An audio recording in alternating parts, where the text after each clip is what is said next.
Eu queria compartilhar com os irmãos e gostaria que você abrisse a tua Bíblia em Romanos 5.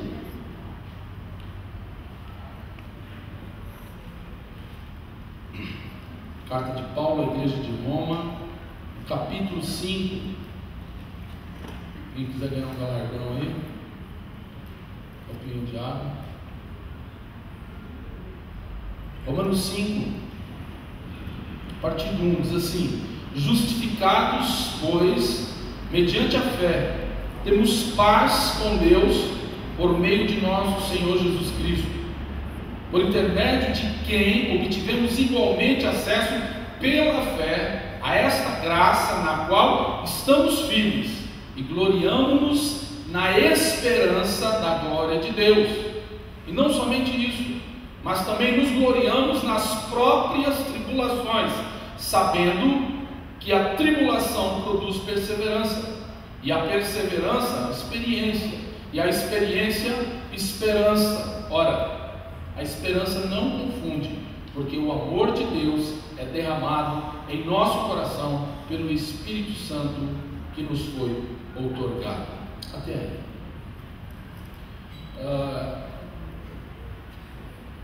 Pode colocar lá, Estevam, por favor.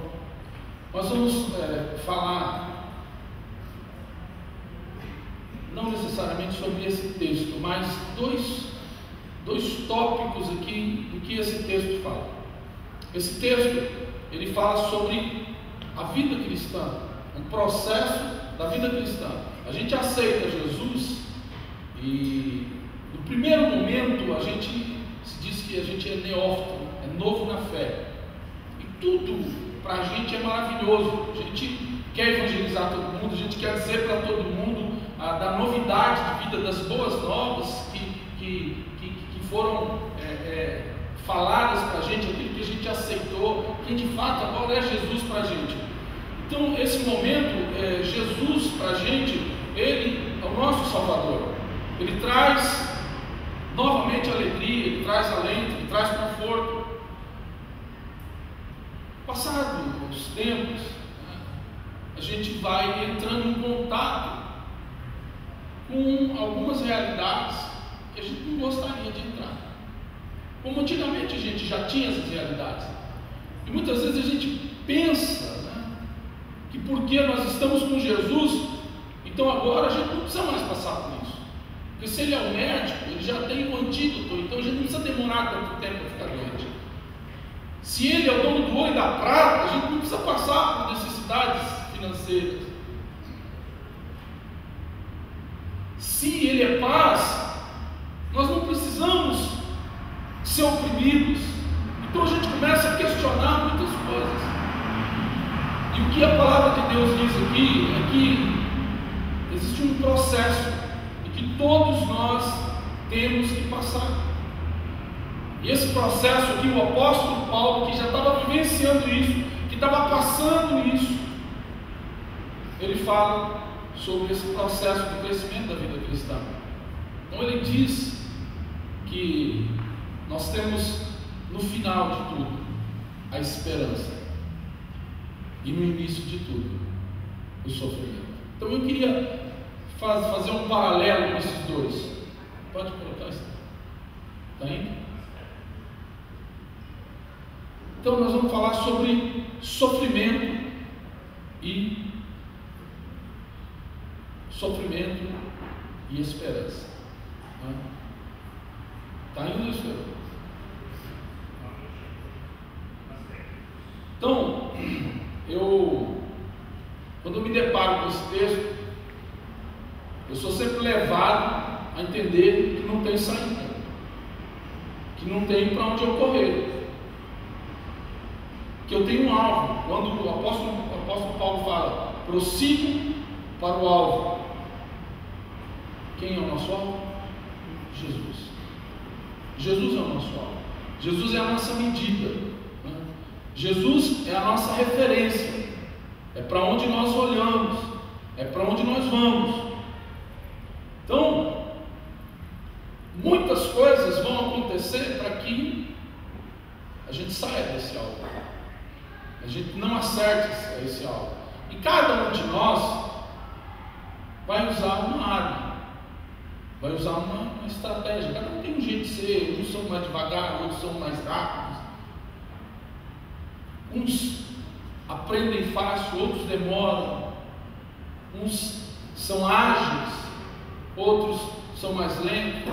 Mas o fato é que todos nós temos o mesmo alvo. Todos nós estamos hoje aqui por causa de Jesus. Porque se nós viéssemos aqui meramente por causa do homem, pouco tempo a gente acabaria saindo daqui. E muitas vezes nós acabamos não nos firmando numa igreja porque a gente está atrás do homem, que a gente está olhando para fulano, beltrano, né? Ou a gente está olhando para um pastor, para um líder. O fato é que nós temos que ser espelho sim para as pessoas, nós temos que ser exemplo para as pessoas. Mas muitas vezes as pessoas elas olham para a gente e acabam vendo só as coisas boas, elas não têm um contato direto com a gente. A partir do momento que a gente está no dia a dia, está toda hora junto, aí as pessoas começam a conhecer quem são nós, quem é a gente, e aí começam a ver as nossas limitações. E é nesse momento então é que a gente tem que manifestar a glória de Deus, dizendo o seguinte: eu erro, eu não sou perfeito, eu sou como você. E aí a gente vai aprendendo. Agora, isso não exime a gente dizer, né? Muitas vezes quando a gente está sentindo que a gente está fraco, que a coisa não está caminhando, então a gente fala assim, ó, não olha para mim, olha para Deus, né? Mas o apóstolo Paulo ele fala, sede meus imitadores, sede meus imitadores. Nós temos que ser imitadores uns dos outros. Só que chega uma hora em que a gente fala, não, isso daí eu não posso imitar, isso eu não posso fazer. Mas o que a gente tem que entender é que o outro é limitado também. O outro tem problema como eu. O Diogo tem qualidades que eu não tenho. Eu tenho qualidades que ele não tem. Eu tenho defeitos que ele não tem. Ele tem defeitos que eu não tenho. E assim a gente aprende. A gente aprende um com o outro, né? A gente aprende com a vitória do outro, e a gente aprende com a derrota do outro. A gente aprende pouco com a nossa vitória, mas a gente aprende muito com a nossa derrota. Só que quando a gente está vivenciando, quando a gente está passando pela luta, é aquele momento da nossa fragilidade. Esse é o momento em que a gente começa a pedir socorro.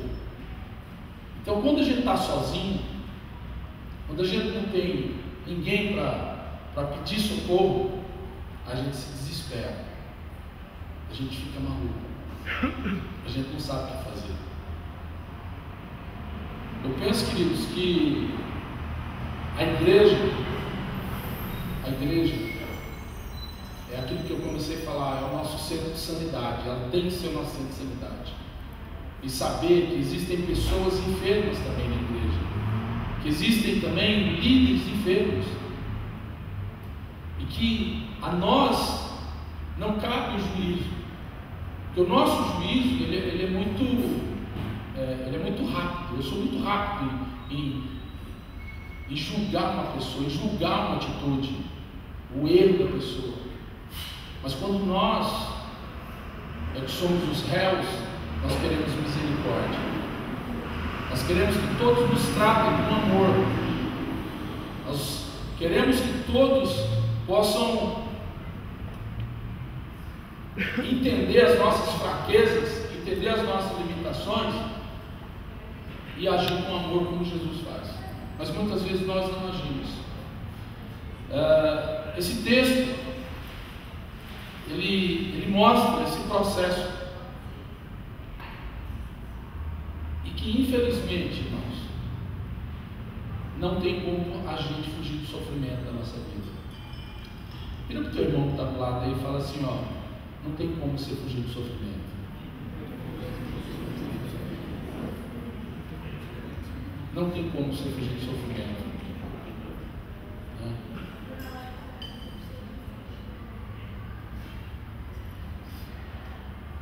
O processo da vida cristã é você chegar naquela ilha que te dá segurança. A ilha que te dá segurança, os mártires, as pessoas com muita fé, as pessoas que morreram pelo Evangelho, as pessoas que passaram por martírio, são as pessoas que chegaram no cume da esperança, chegaram naquele topo, e ninguém tira deles. Então essas pessoas que morreram, que sofreram, foram perseguidas, e ninguém tirou nada, tirou dente, tirou unha, arrancou o braço, furou os olhos, ninguém tirou a esperança deles, porque a esperança é um processo, e não tem como a gente chegar naquele momento da esperança sem passar pelo sofrimento. Foi aí já? Então eu queria traçar um paralelo aí. Pode ir. Primeiramente, foi? Primeiro eu vou falar da esperança. Vai lá, pode ir.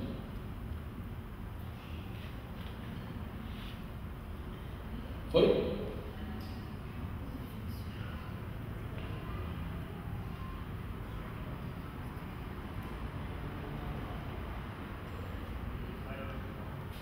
Hã?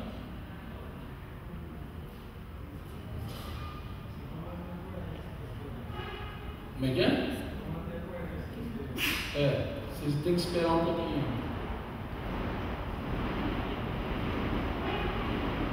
Bom, que esse texto aí, eu fiz ele hoje, a minha impressora não está funcionando, então eu não fiz o esboço dele, então a gente vai ter que ter um pouquinho de esperança desse texto sair. O nosso homem da projeção, Neto, ele não está aí, então o Neto que era o homem que resolvia. Feche teus olhos, vamos orar.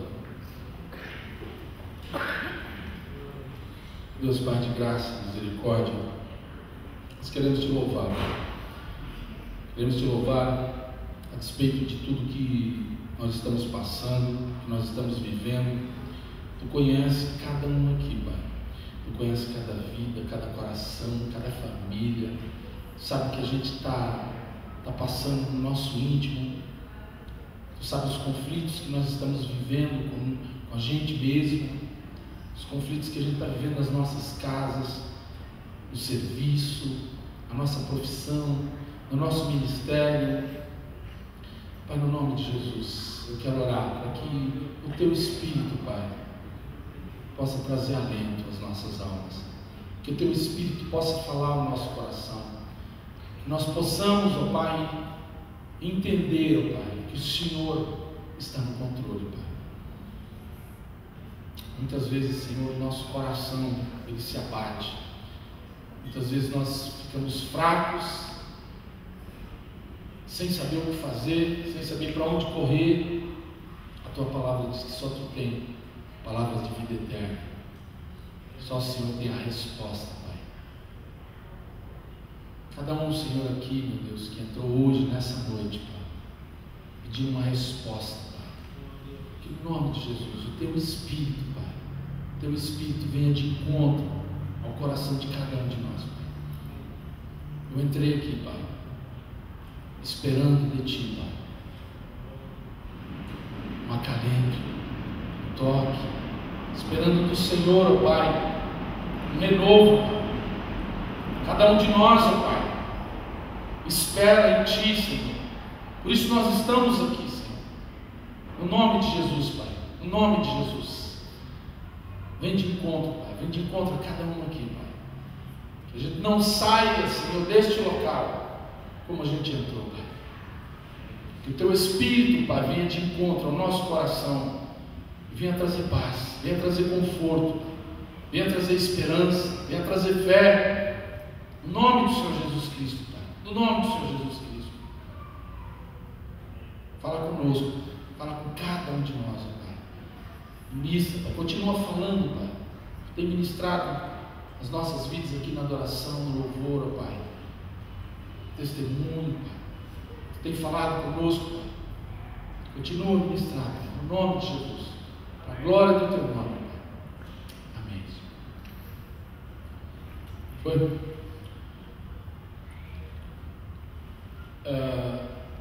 Eu peguei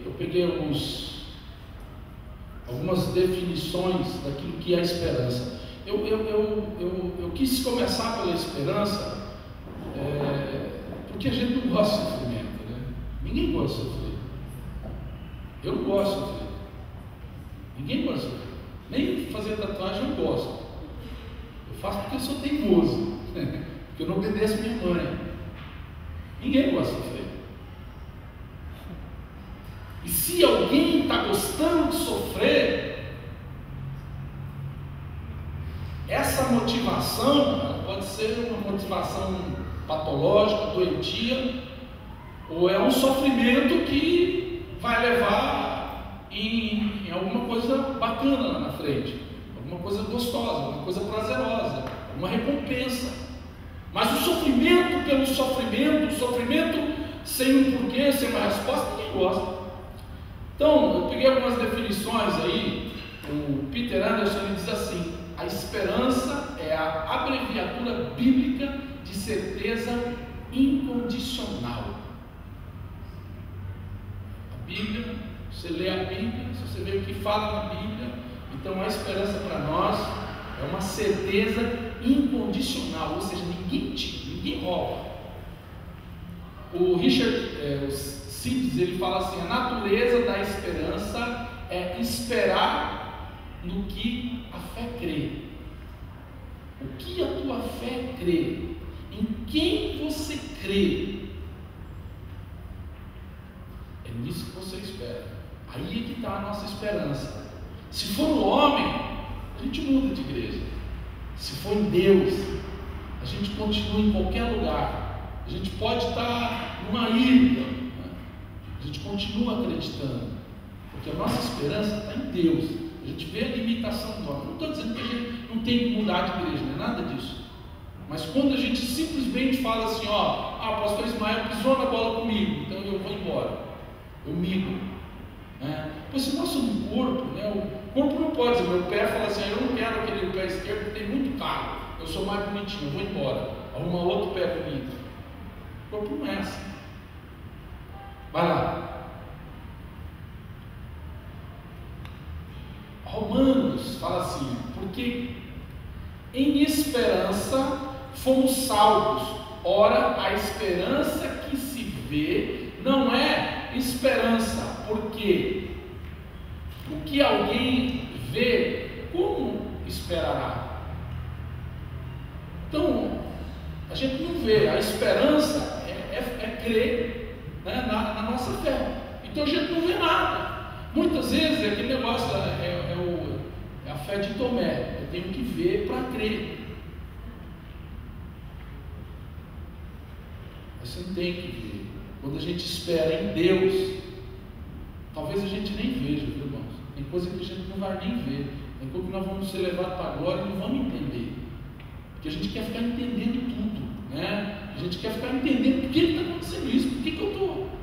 Irmãos, uma coisa é quando você procura, e nós fazemos coisas erradas, e muitas vezes a consequência do erro é o sofrimento, seja ele qual for, físico, emocional. Agora, quando você não busca aquele sofrimento, quando você perde um ente querido, quando você está passando na rua, toma um tiro, uma bala perdida, quando acontece alguma coisa, a pessoa, sei lá, passando na rua, é atropelada, você não busca o sofrimento. Então, esse tipo de sofrimento, ele tem tempo da gente assimilar ou da gente suportar. Então acontece alguma coisa, a gente começa a sofrer por alguma coisa que a gente não buscou, então a gente fala assim: não, Deus está no controle, amém, Deus está no controle. Vai, no outro dia, Deus está no controle, no outro dia, Deus está no controle, e no outro dia você fala: Deus, o que está acontecendo? Aí ele fala para você: eu estou no controle. E aí passa mais um dia, e aí passa uma semana, e eles falam, mas Deus, eu estou no controle, porque o nosso tempo não é o tempo de Deus. Deus, o tempo dele é um kairos, é um tempo diferente do nosso. Então a gente quando fala com Deus, tem duas respostas que são as mais, quando a gente pede uma coisa e é aquilo que a gente está querendo, então a resposta que a gente quer ouvir é sim, né? Óbvio. Agora tem uma outra resposta também que a gente ouve e ela fala, não, tá boa, então eu tenho que continuar. Mas tem hora que Deus só espera. Esse espera é a hora que a gente vai começar esse processo de sofrimento. E aí é a hora que Deus vai começar a ensinar a gente. E muitas vezes é nessa hora que a gente não está aprendendo nada naquele momento. Eu não estou aprendendo nada, eu só estou sofrendo. Mas eu queria para o nosso crescimento. Vai lá. Os irmãos inventaram uma moda aí na MS. Em Salmo diz assim, o salmista fala, ó minha alma espera somente em Deus, porque nele vem a minha esperança.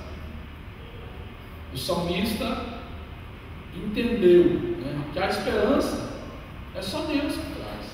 Então eu peguei algumas definições, fui lá, peguei Paulo, Salomão, né, Davi. Nossa esperança está em Deus. O salmista já falava, nossa esperança não está no homem, né, não está em carro, não está em cavalo, não está em dinheiro. Nossa esperança está em Deus. Vai lá. E o apóstolo Paulo diz na segunda carta aos Coríntios, lá no capítulo 3, no verso 12, diz assim, tendo pois tal esperança, usamos de muita ousadia no falar. Interessante, né? Então aí você sofre, passa por um monte de problema, um monte de dificuldade, e aí você cria resistência, você cria esperança. E aí quando acontece alguma coisa, quando acontece algum problema, principalmente relativo àquilo que você viveu, você tem ousadia para falar. Você sabe o que você vai falar, porque você já passou por aquilo, porque você sofreu aquilo, porque Deus deu a resposta para você, ou Deus não deu a resposta, e você pode falar assim, eu creio, eu estou passando por isso, aí há anos que eu estou vivendo isso, há anos que eu não tenho a resposta, mas eu creio. Isso te dá ousadia. E é isso que faz com que a gente continue acreditando. Aí é aquele negócio que Paulo fala, olha para mim. Aí é que eu vou olhar para o Diogo e vou falar assim, amém, eu vou continuar. Porque se Deus está fazendo isso com o Diogo, Ele vai fazer comigo. Se Deus está fazendo isso com a João, Ele vai fazer isso comigo. Né? Leandro e a Cris, eu estou na fé dos dois. Se eu tive filho, eles vão ter também. Quando é que vai ser? Eu não sei. Mas todo dia eu profetizo, papai, mamãe. Agora, a angústia é deles. O sofrimento é deles. Só que é meu também. Porque a gente não quer ver o irmão sofrendo. Nós falamos no PG dessa semana, né, dessa troca. Essa troca de alegria, né? Eu me alegro. A Fernanda estava bipolar, né? Estava super alegre por causa do emprego e super triste porque o amigo morreu. Então a gente se alegrou com a Fernanda, deu risada, ficou muito contente. Aí dali a pouco a Fernanda desatou a chorar. Aí a gente chorou também. Aí o irmão foi lá, deu risada, a gente riu com o irmão. Aí o Ravel foi lá, chorou, nós choramos com o Ravel. E aí assim a gente vai junto, sentindo a dor do outro, a alegria do outro. E quem está ali, eu garanto que o Ravel saiu de lá confortado. Eu garanto que a Fernanda saiu de lá confortada. Vira para quem está do lado e fala assim, você não pode ficar sozinho. Fala assim, ó, você precisa de mim. E eu preciso de você. Como é que é? Você precisa de mim.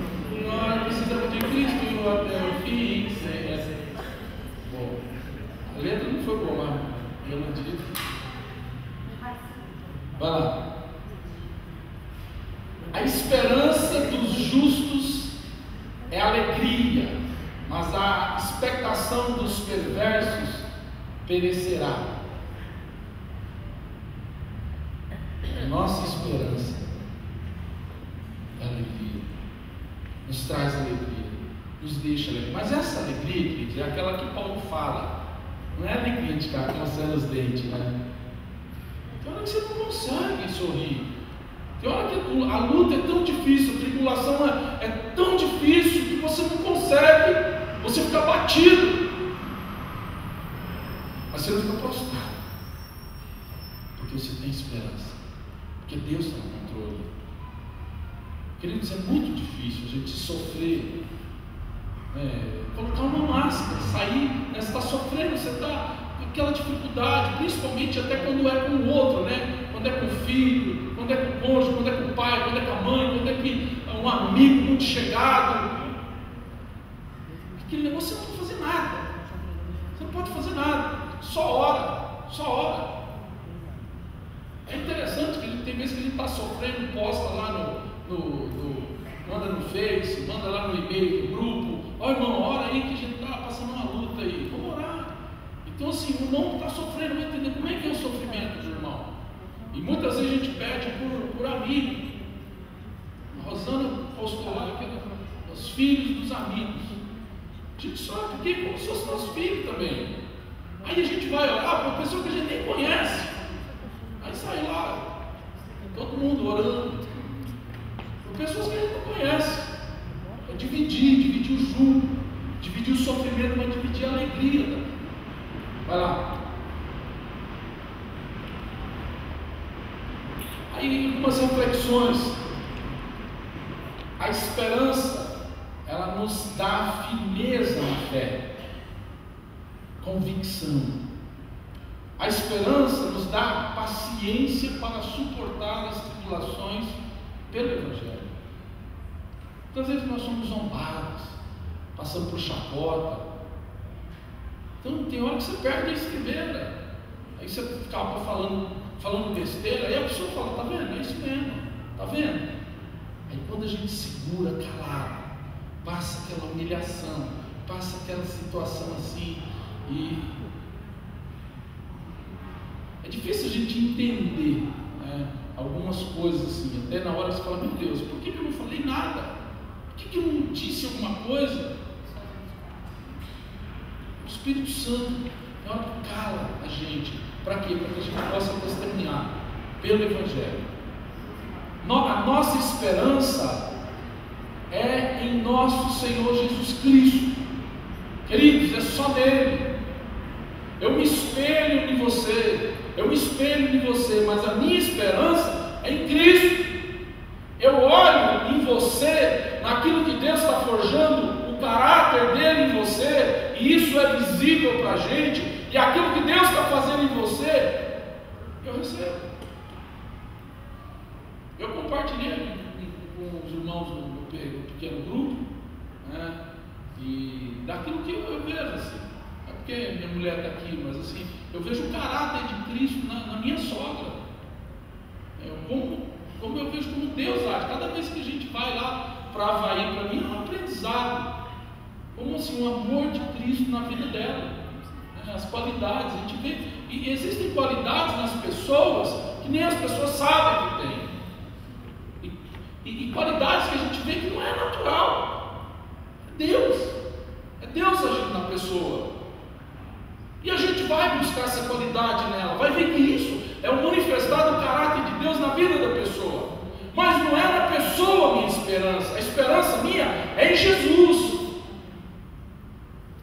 Quando eu estou fraco, eu me encosto, eu tento sentir Jesus mais perto, encostando no irmão, que manifesta a glória de Deus também. Eu sinto o calor do meu irmão, eu recebo a palavra do meu irmão, ele me ajuda a levantar, a ficar entusiasmado, a ficar alegre, porque eu estou prostrado.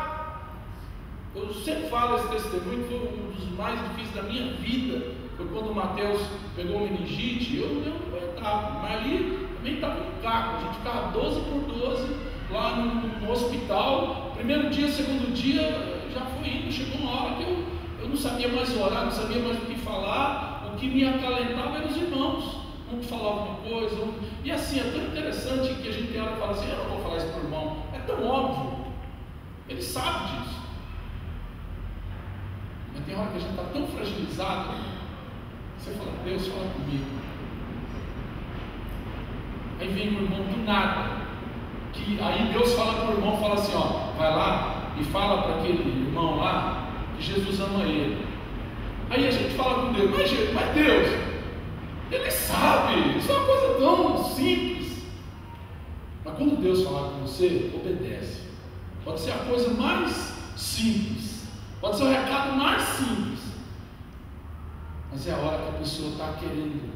Eu lembro quando eu aceitei Jesus, e era aquele momento que, foi quando eu fui batizado no Espírito Santo, e eu estava num momento assim, tão alegre da minha vida. Eu falei assim, que parada louca que está acontecendo, que negócio maluco é esse aqui, e veio assim aquela unção na minha vida, que negócio, e eu falei assim, nossa, esse negócio é muito doido, eu não usei um monte de droga, mas nunca tive um barato assim, tão louco. Quando eu fui batizado no Espírito Santo, o que é isso?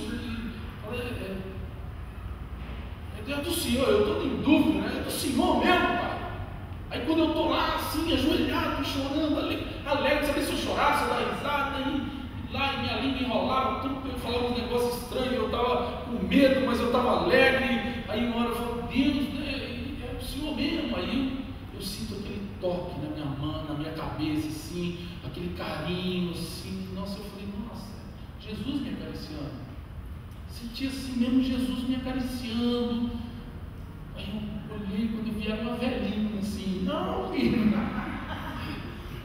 era Jesus, cara, sabe? Eu lembro até hoje, eu tô falando, tô lembrando a carinha, né? Tinha o cabelo curtinho, bem branquinho, e acho que ela me viu ali, assim, sei lá, Deus falou com ela, vai lá, passa a mão na cabeça desse menino, mas eu senti um toque de Jesus ali, sabe?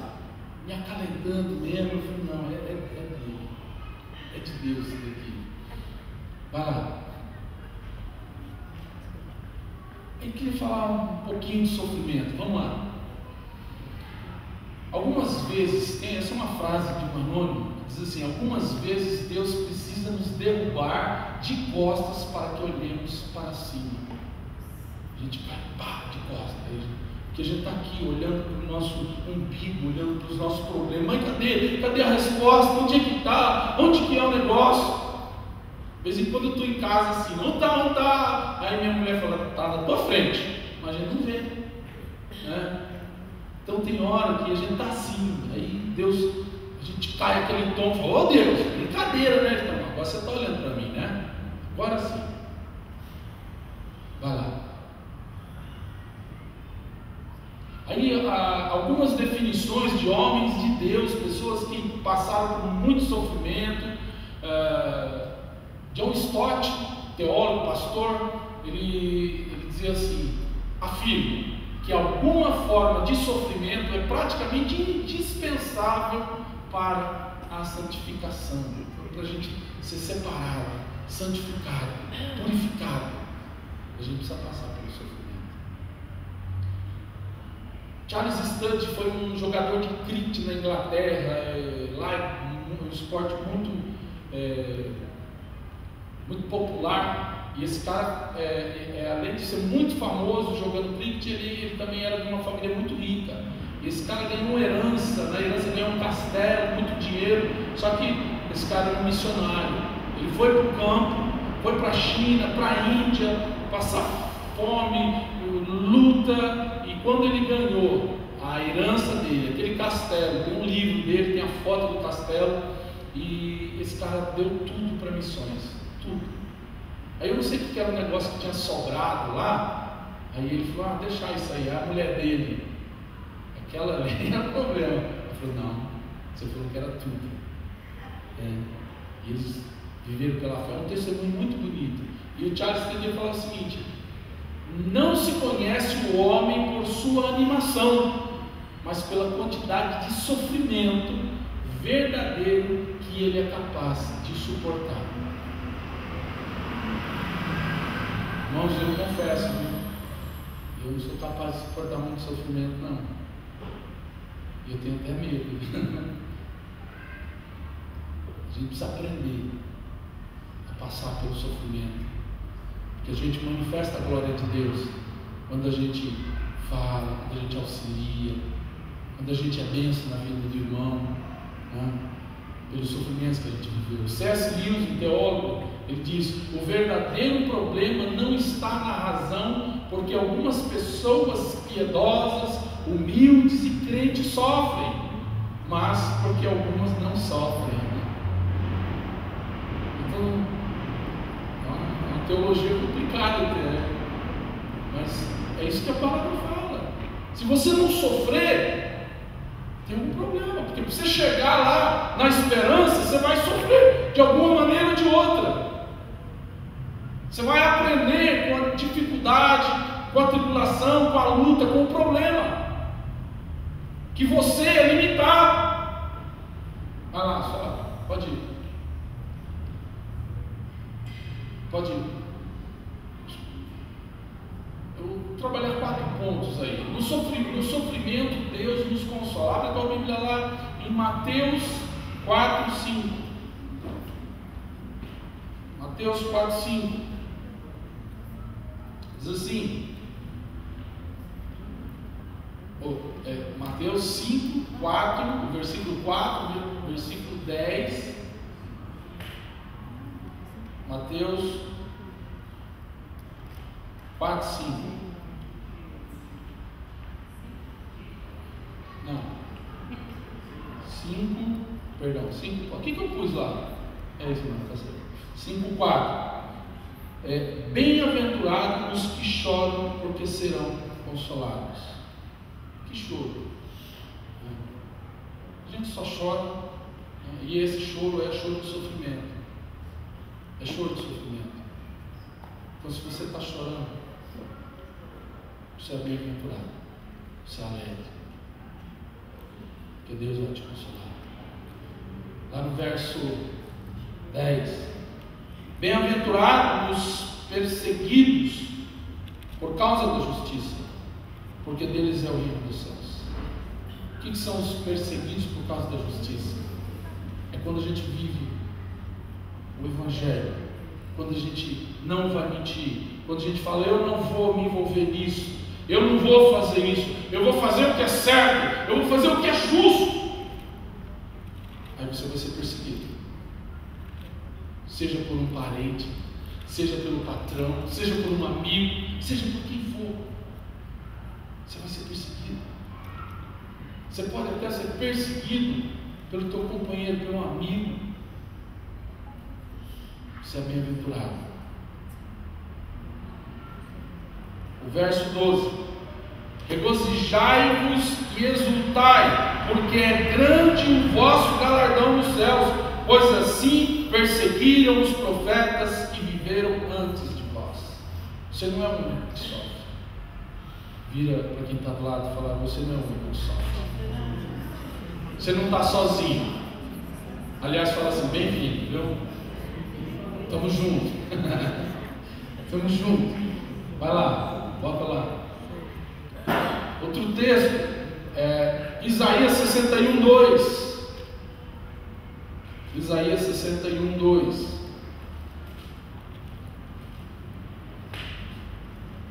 Olha o que o profeta falava também.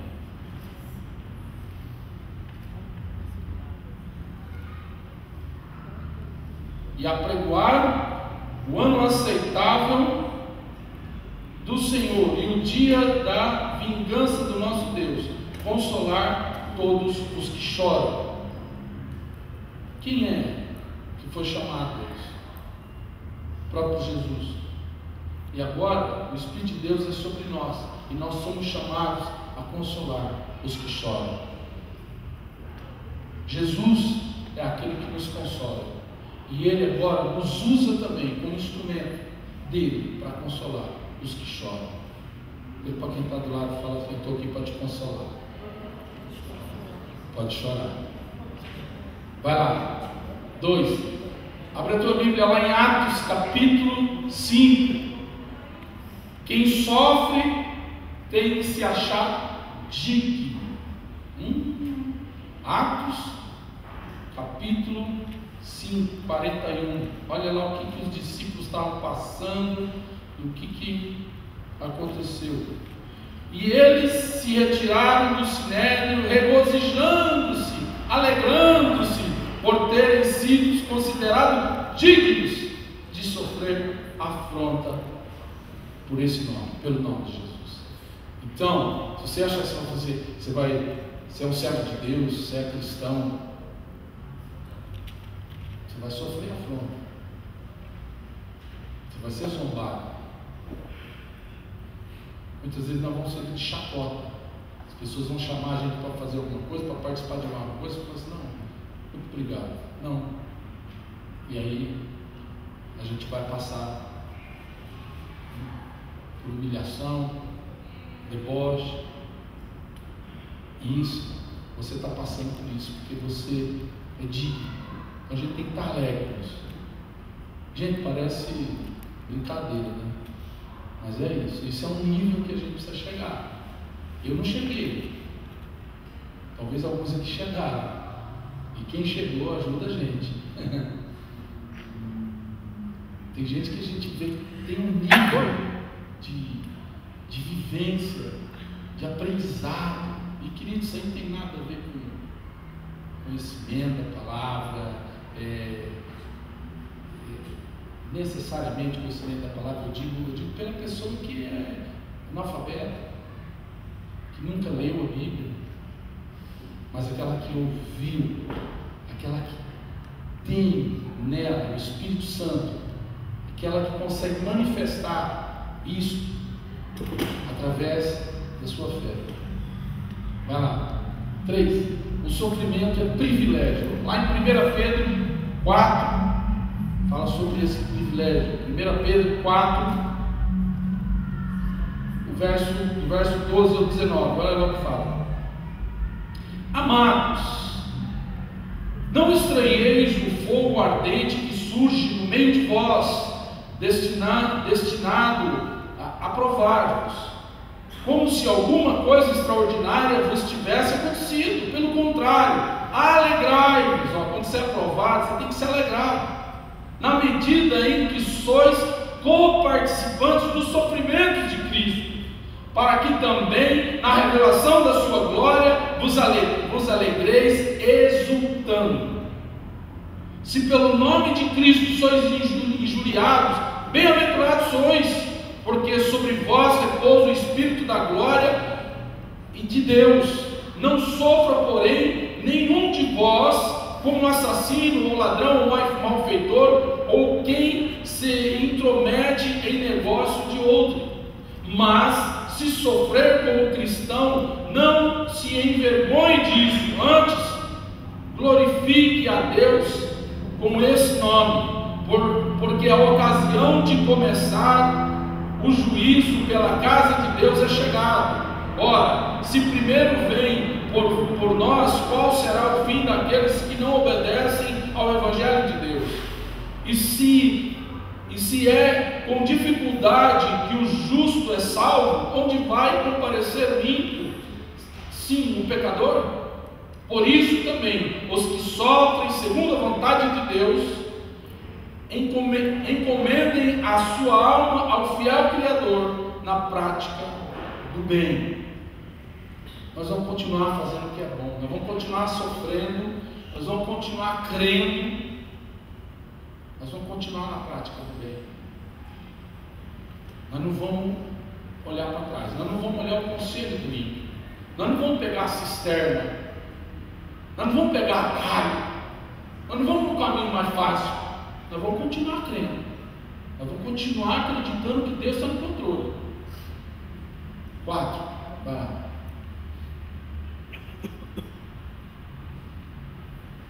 O sofrimento nos fortalece. 2 Coríntios,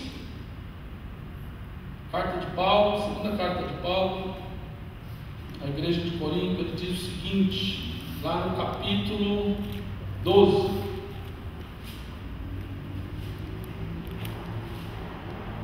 Capítulo 12, do verso 9. É só o capítulo 12, 9? 9 e 10, né? E ele, não, do 9 até o 11. E ele me disse: a minha graça te basta, porque o meu poder se aperfeiçoa na fraqueza. Por isso, de boa vontade, antes me gloriarei nas minhas fraquezas, a fim de que repouse sobre mim o poder de Cristo. O apóstolo Paulo está falando da fraqueza dele, do espinho na carne dele. Pelo que sinto prazer nas fraquezas, nas injúrias, nas necessidades, nas perseguições, nas angústias, por amor de Cristo. Porque quando estou fraco, então é que sou forte. Tornei-me insensato, vós a isto me obrigastes, porque eu devia ser louvado por vós, visto que em nada fui interferir aos demais excelentes apóstolos, ainda que nada sou. É interessante, queridos, que